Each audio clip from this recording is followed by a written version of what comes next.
Ni saa 12:30 Afrika ya Kati, 1:30 jioni Afrika Mashariki. Hujambo popote ulipo Afrika na kote duniani. Hii ni idhaa ya Kiswahili ya Afrika, sauti ya Mwafrika. Haya ni matangazo yanayoangazia matukio muhimu barani. Tumekuandalia taarifa mbalimbali ikiwemo sanaa, uongozi, afya, teknolojia, spoti na mazingira. Jina langu ni Anne Ngugi, andamana nasi hadi tamati. Kwenye ukurasa wetu wa Facebook pia andamana nasi, pia kwenye YouTube, X na TikTok. Tafuta idhaa ya Kiswahili ya Afrika. Karibu mpenzi msikilizaji, tuandamane. Haya basi, kama upo maeneo ya mashariki mwa DRC, unaweza kutupokea kupitia redio wa shirika, redio Ngoma ya Amani Fizi, inapatikana maeneo ya Baraka Kivu Kusini na maeneo ya Kigoma nchini Tanzania na Burundi. Fuatilia matangazo haya pia kwenye redio Rwanzururu, yani RTR Beni. Hii ipo kwenye FM 93.5 ikihudumia maeneo ya Beni, Ituri, Lubero na viunga vyake, pamoja na kuwafikia wasikilizaji wa Bundibugyo, Kasese na Masaka nchini Uganda.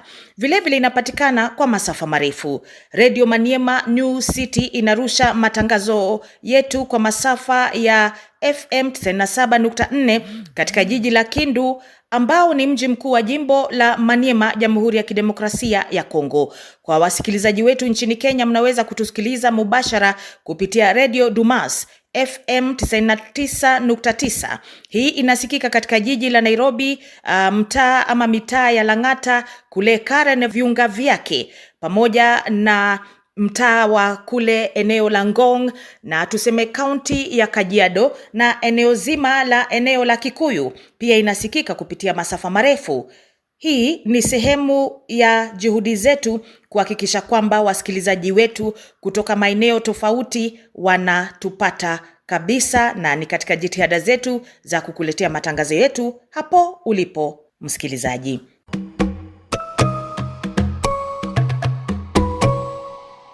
Ni Jumatano tarehe 14 Januari, wiki ambayo Uganda inajiandaa kufanya maamuzi muhimu ya uongozi wa taifa hili. Lakini kwanza tupate taarifa za habari naye Ngendo Angela.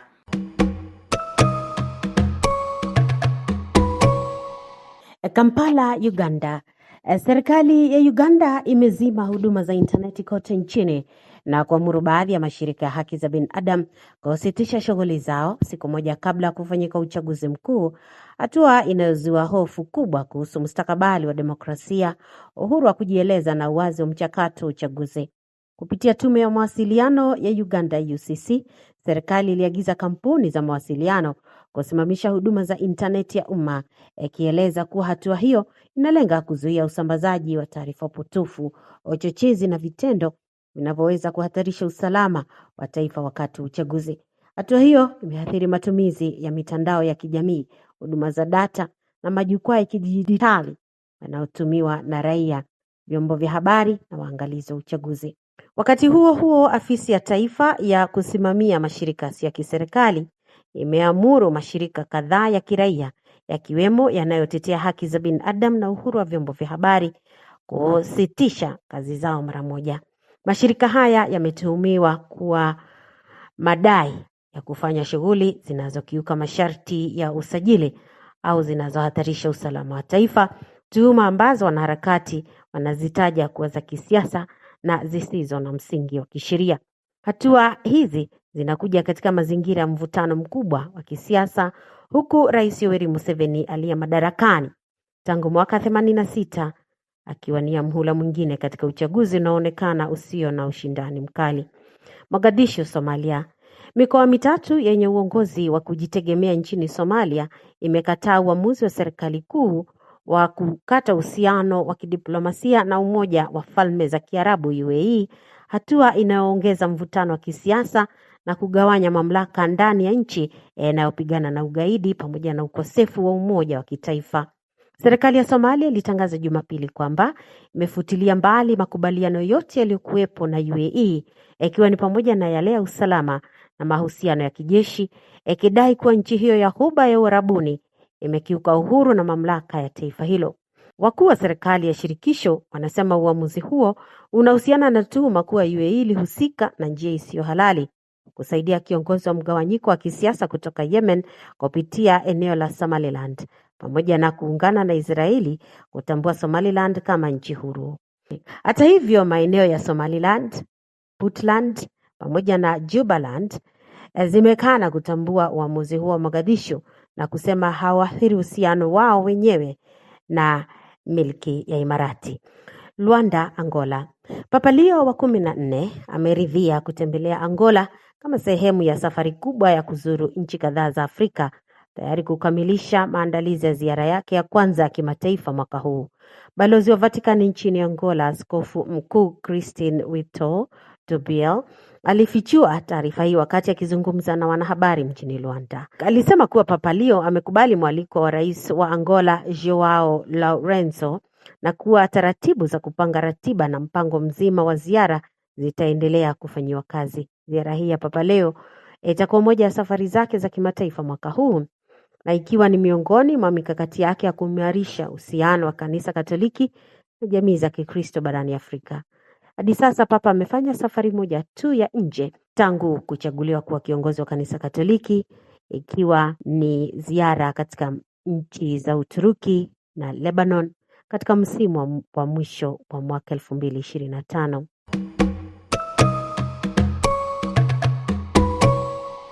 Shukran sana Ng'endo. Kabla kuelekea Uganda, tuanzie nchini Jamhuri ya Kidemokrasia ya Kongo, ambapo ripoti ya shirika la Umoja wa Mataifa linalotetea maslahi ya watoto UNICEF limeonya kuhusu ongezeko kubwa la visa vya udhalilishaji wa kingono dhidi ya watoto katika Jamhuri ya Kidemokrasia ya Kongo. Taarifa inasema zaidi ya visa 30,000 za watoto kubakwa au kuharibiwa ziliripotiwa. Shirika la UNICEF linasema usalama mbaya na vita vya kila mara katika maeneo mengi ya DRC vinachochea watoto kusalia katika mazingira hatari. Shirika hilo linaomba kuwepo juhudi za pamoja katika kuimarisha amani na usalama ili kuboresha maisha ya watoto wa DRC. Kutoka Beni, Msekedide ameandaa taarifa hii. Ripoti ya UNICEF imenadi ongezeko la visa vya dhuluma dhidi ya watoto katika mazingira ya vita huku nchini DRC. Kiongozi wa ofisi ya kijamii jijini Beni, Bwana Alex Kioma, anasema baadhi ya watoto wameachwa peke yao na wazazi waliokimbia vita na wengi wameachwa bila walezi, hali inayohatarisha usalama wao. Kuna magumu mingi, tunazungukwa na vikundi vya wapiganaji na vita imegandamiza watu wamekuwa kwa hali ya kukosewa na wanaanza ingia kwa mambo isiyo kwa kawaida. Watu wengi ambao kufuatana na magumu ya vita wamekosewa wanaanza kukatumia watoto kuwatuma kwa barabara kusudi waende kuwaeleza kama wao ni wayatima, ajapo hawiko wayatima na wana wazazi yao, kusudi wapate namna na kuweza kupata chakula ndani. Kwa hiyo tunakemea mambo yetu, tunaambia wazazi waache ile tabia, basi ni vibaya. Watoto wanaenda kuwa wanawatia kwa hatari nyingi. Unajua watu wa vikundi vya mapiganaji wanatafuta watoto sana. Wakati wanawatuma kule wanapata njia ya bila shida kupata watoto teketeke. Wengine watoto wanakuwa wanawatuma waende kuujisha machakula, wanatembea hata usiku mpaka saa 11 ya usiku, na huko wanatembea na kwa hoteli wanaweza kubakwa na wanaweza pata kuharibu maisha ya watoto. Na kama wewe ni mzazi unajua ungali hai, ukituma mtoto aende kaomba, unakuwa unajikukotea balaa ya nini na utapata fimbo ya Mungu. Nilizungumza na mshikamano wa wanawake kwa ajili ya amani na maendeleo jumuishi, Sofepadi. Hii ni shirika linaloshughulikia waathirika wa dhuluma za ngono mashariki mwa Kongo Kinshasa. Bibi Nicole Kasusu ni mmoja wa wahuduma wa shirika hili. Katika ofisi yetu tunawapokea wasichana wa mama wanaokuwa wahanga wa vitendo ya ujeuri, na zaidi sana tunawapokea wasichana ambao wanakuwa wa victim wa exploitation sexuelle kutokana na vita ambayo inapitikana huku kwetu katika mgini ya Beni, katika jimbo yetu ya Nord Kivu. Na hao wasichana wameenda huko katika manyumba mbalimbali yenye tunazoea kuita kije, wanaenda huko kusudi waweze kuishi. Tunajua vita imeleta madhara mengi. Kwa mujibu wa ripoti ya UNICEF, ongezeko la visa vya dhuluma dhidi ya watoto imeripotiwa maeneo mengine, ikiwa ni pamoja na maeneo ya Kinshasa na Kasai, ambapo umaskini na ukosefu wa usalama umechochea watoto kuacha masomo na kusalia omba, hali inayotishia usalama wao. Bibi Nicole Kasusu, miongoni mwa maafisa wa shirika la Sofepadi jijini Beni, anaeleza baadhi ya mikakati wanayoweka kusaidia wahasirika wa unyanyasaji ili kupona. Tunapowapokea tunajikaza tuwasaidie kufatana na gisi sheria imeturuhusu tuwasaidie. Tunawapokea kwanza tunawaonesha nini tuko nayo ya kuwasaidia nao. Wanapofika tunawasikiliza, tunawapatia pole, tunawapongeza vile na tunawaoriente, tunawasindikiza kunako kituo kia afya wapate dawa. Hata kama amekuja siku zimeenda, tuna hiyo kazi ya kuwahudumia kungambo ya kiafya kusudi waweze wakapata matibabu, wasipate magonjwa, wasipate mamimba. Na inafika anakuja kwa mfano amepata magonjwa ya zina wala mainfeksio za nguvu, hiyo magonjwa ya ngono ya nguvu sana, tunamsindikiza kule kusudi wanganga waweze wakamhudumia, waweze wakamtunza ili afya yake iboreshwe. Tunawapokea vile wamama ambao wamebeba mimba, wamepata mimba kufatana na hii kitendo, na wanganga wanawasaidia vile kuanzisha yenye tunaitaka consultation prenatal kusudi afya ya mama na huyo mtoto ambaye anabeba tumboni uweze ikaboreshwa, mtoto azaliwe na iko na afya njema. Bibi Elvisi Kahonja, mwana saikolojia na mshauri nasaha katika shirika la Sofepadi hapa Beni, kaeleza. Mtu akipata hii vitendo ya ujeuri wala akipata ile vitendo ya ngono anateseka kimafikiri zaidi. Tunawashindikiza kimafikiri kwa sababu ni watu wameteseka sana kimafikiri, wanajikuta wamezarauliwa kabisa. Ni watu wanajikutaka wamepoteza yote. Sasa ni kwetu kuwarudishia ile kitu yenye wanawaza wamepoteza, tubasaidie, tubaoneshe kama hata ile jambo liwafikia ni batu wenye bangali na maana. Ukiwa ni mwanzo wa mwaka, raia mashariki mwa Jamhuri ya Kidemokrasia ya Kongo wanatumai kuwa pande husika na mizozo ya miongo mingi wataweka kikomo cha vita na kutoa nafasi kwa watoto vizazi vijavyo kuwa na matumaini mapya kwa mustakabali wa maisha sawa na watoto wengine katika maeneo salama ya Afrika. Msekedide, Idhaa ya Kiswahili ya Afrika, Sauti ya Afrika.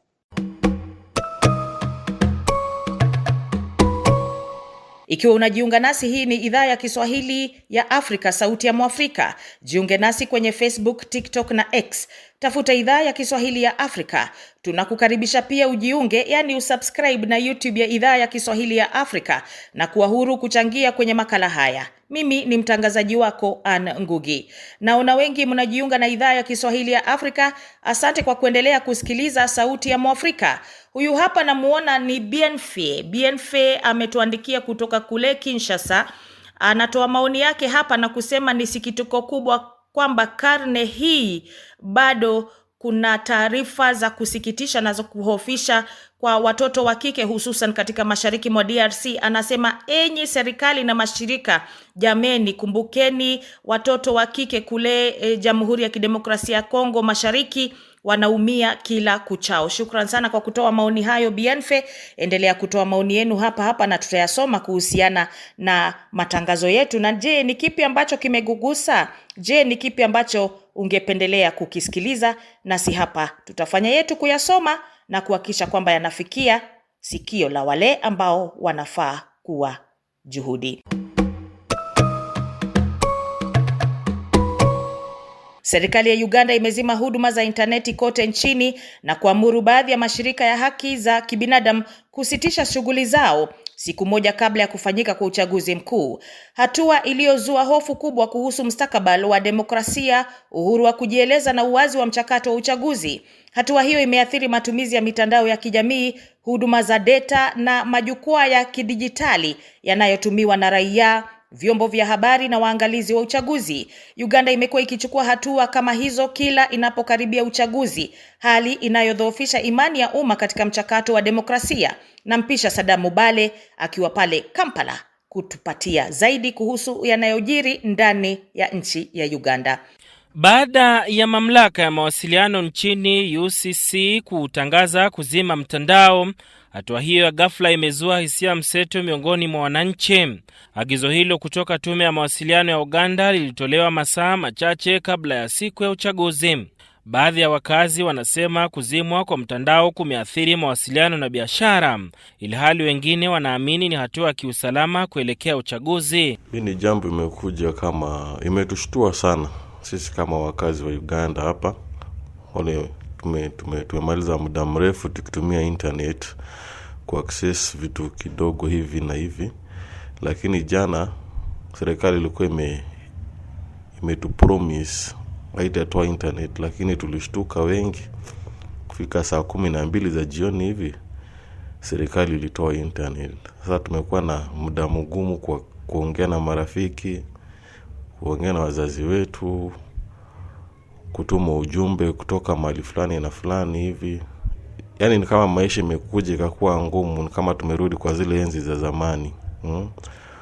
Kutoa pesa kwa simu, internet imekuja yani maribu kila kitu, yani maisha imekuja ikakuwa magumu kabisa. Yani hatuelewi mapai serikali inatupeleka. Kulingana na shutdown kwa internet jana, sisi watu wa biashara, internet ilikuwa inatufanyisha kama kitu kama TikTok. Biashara zetu zilikuwa zinapita sana kwa TikTok, kwa advertise. Lakini sasa vile wametoa internet, itakuwa ngumu sisi side zetu wa mabiashara kushikana na makastoma. Na vitu vingine kama mobile money saa hiyo uweza hata kutoa pesa. Sasa inamaanisha hao watu wenye wako na pesa kwa masimu, itakuwa ngumu kufanya services zingine. Hata kama services zingine kama unaweza kununua hizi kama electricity, hizo bado ziko. Lakini sasa kununua vitu kama vya kukula itakuwa ngumu kwa huyo mtu kama mwenye ako na pesa. Kwa nini? Kwa simu. Aidha, kwenye vituo vya mabasi, baadhi ya wananchi wanasafiri kwenda vijijini kupiga kura, huku wengine wakirejea nyumbani kwa hofu ya kinachoweza kutokea baada ya uchaguzi. Mwezeka kwa sababu kuna wale wanagopa hali hiyo inaweza kukuja baada ya kuchagua au ya kupiga. Zaidi yao wengine wanasukuma watu yao kwa shambani, wako na watoto wabibi waende, yani wanaenda kukaa muda mrefu bila kufanya, siku ndefu bila kufanya, na kwa hivyo wanasukuma watu yao shambani waende wakuwe huko. Unaona ni muhimu hapa Kampala. Sada Mubale, Idhaa Kiswahili ya Sauti ya Afrika.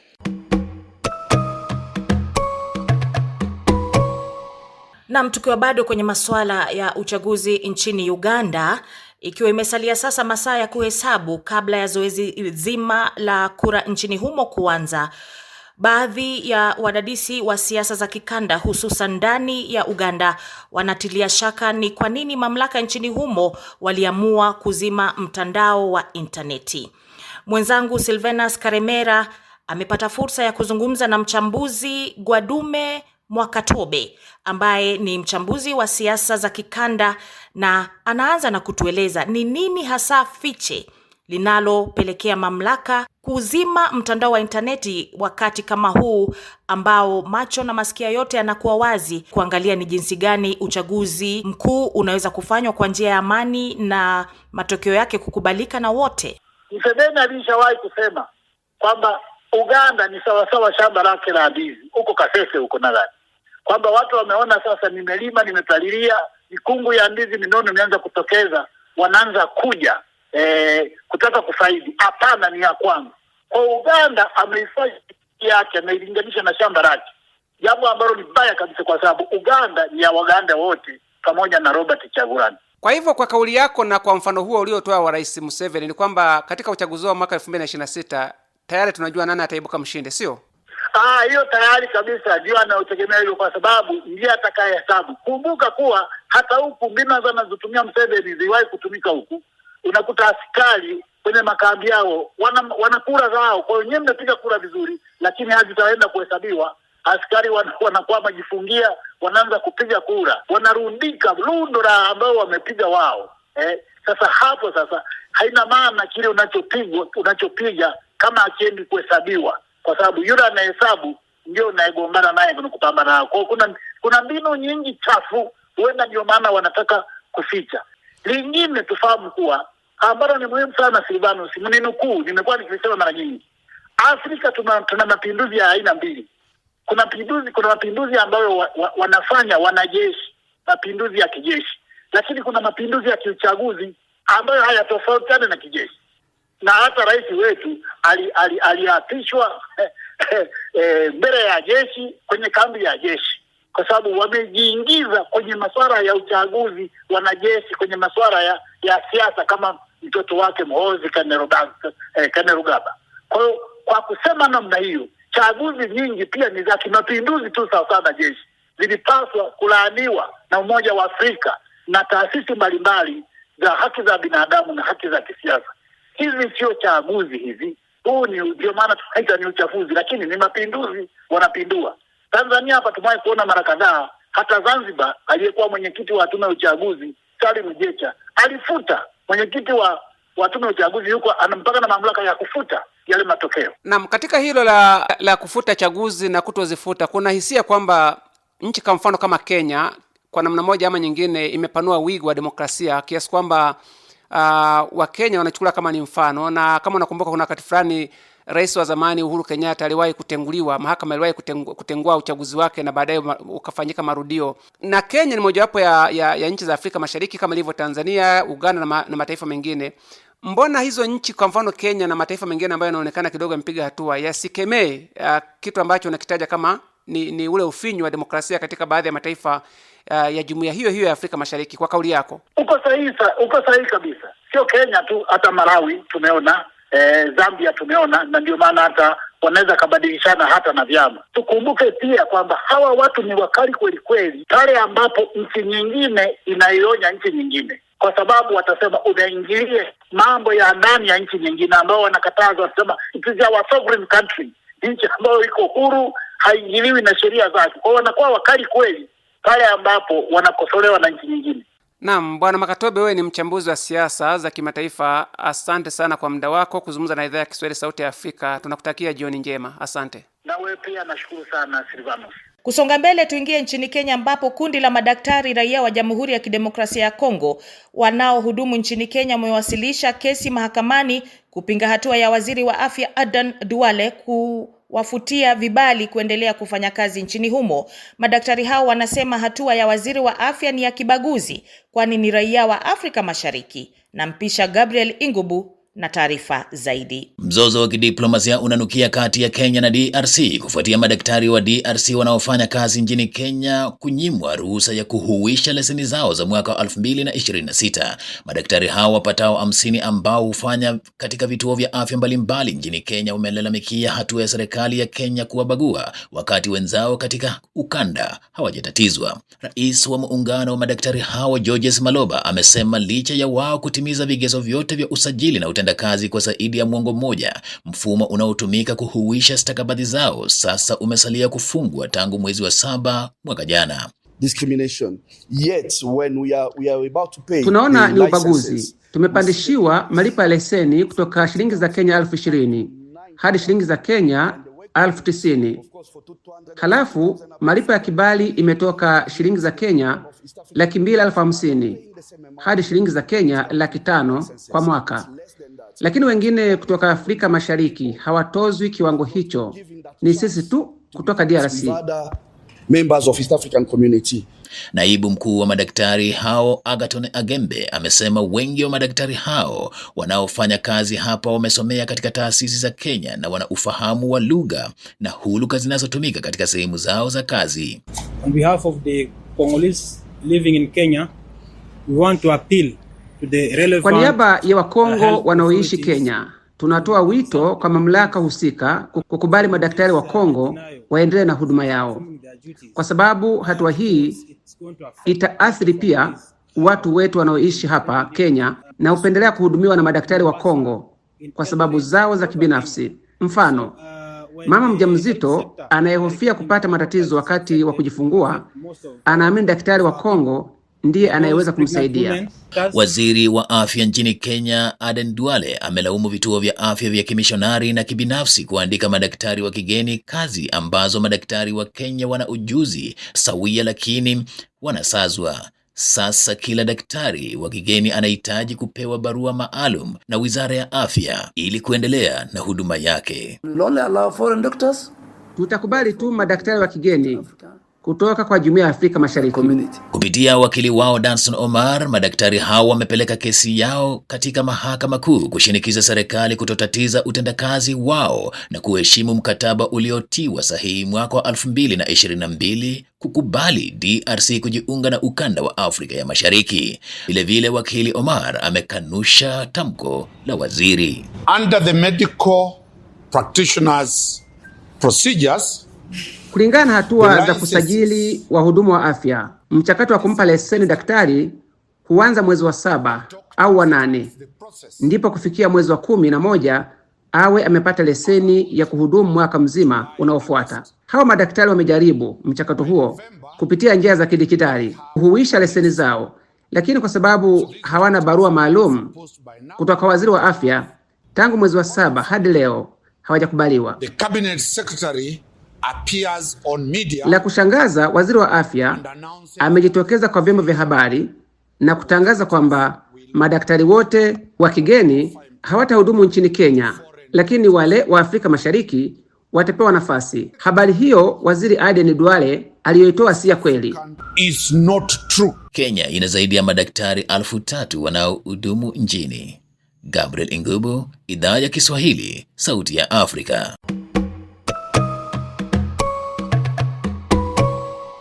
Somalia inajipata katika misuguano ya ndani, hali inayosababisha kuuliza swali, je, Somalia ni taifa ama ni muungano wa majimbo yaliyojipata kwenye ramani moja? Majimbo matatu ya Puntland, Jubaland na Somaliland sasa yanakana kuvunjwa kwa mkataba wa Falme za Kiarabu na taifa hilo. Kwenye tahariri ifuatayo, Shisia Wasilwa anahoji kuwa hadi majimbo hayo yaungane na kunena kwa sauti moja, madola ya nje siku moja yatakuwa yakiwabeza na kuwadhalilisha Wasomali kwa maslahi yao ya kibinafsi. Somalia si taifa linalojadiliana, ni taifa linalobishana na lenyewe. Uamuzi wa Mogadishu kuvunja mahusiano ya kidiplomasia na Umoja wa Falme za Kiarabu au kuja kama mshangao katika siasa za pembe ya Afrika, lakini kilichofuata ndicho kilichochafulia zaidi hadhi ya dola ya Somalia. Serikali kuu inatangaza msimamo wa kitaifa kwa sauti nzito ya mamlaka, lakini majimbo ya Somaliland, Puntland na Jubaland yanafuta kauli hiyo kwa wino wa maslahi yao. Serikali inasema uhuru wa taifa, majimbo yanajibu maendeleo na mikataba.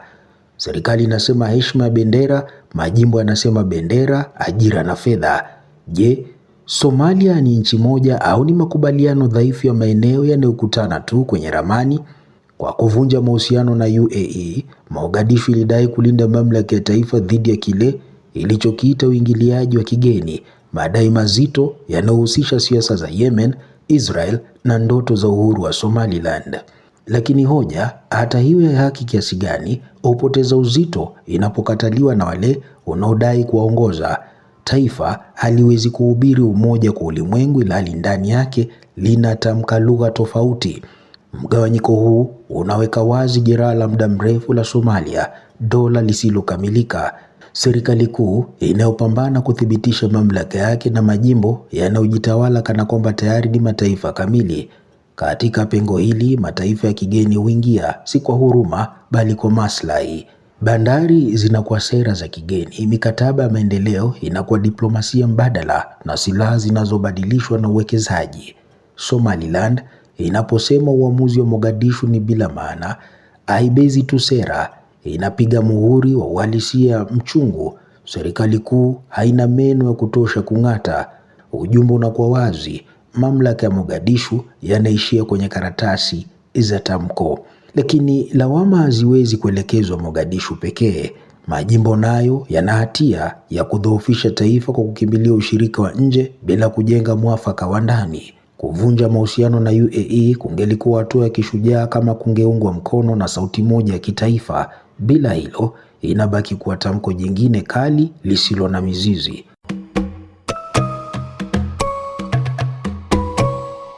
Asanteni kwa wote kwa kuchangia matangazo ya leo. Ni hayo tu kwa leo. Jiunge nasi kila siku saa 1:30 jioni saa za Afrika Mashariki, 12:30 saa za nchi zilizopo maziwa makuu au Afrika ya Kati. Hii ni idhaa ya Kiswahili ya Afrika. Jiunge nasi kwenye Facebook, YouTube, TikTok na X. Ni hayo tu kwa leo. Jina langu ni Anne Ngugi. Kwaheri kwa sasa na kutakia jioni njema.